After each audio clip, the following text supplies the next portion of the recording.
Hey there, I wanted to show you this fig pop that I did for my figs to get it to root.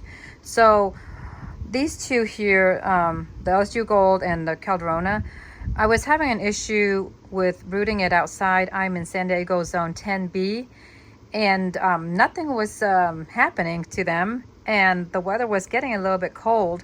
So I decided, well, what's it gonna hurt to try this fig pop method?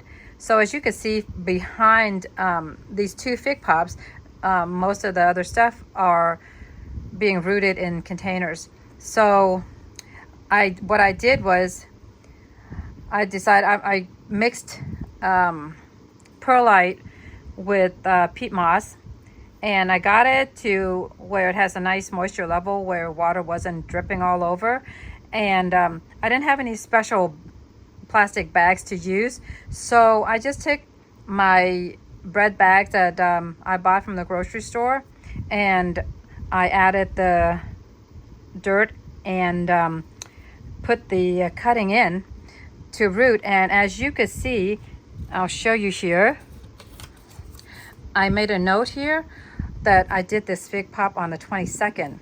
Today is the 29th. That is 7 days from when I rooted these two fig cuttings. And look at, as you can see on the Calderona, it's got leaves already, and it's got roots. You can see through the bag here. On my LSU Gold though, I don't see any roots, but it's leafing out really nicely.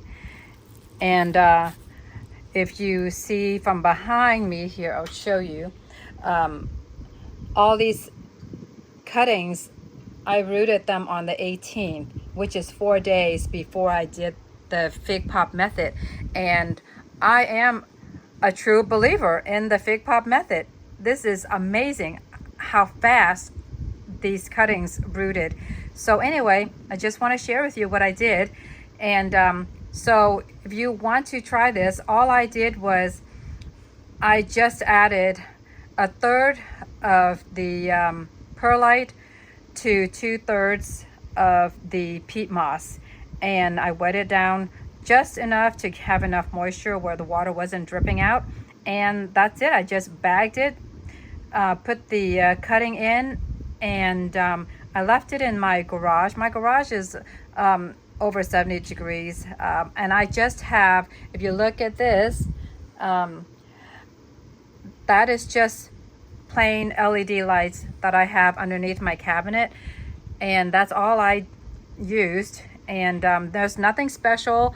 I just put it on a towel just to not dirty my counter, but that's it, nothing fancy. So I hope you give this a try.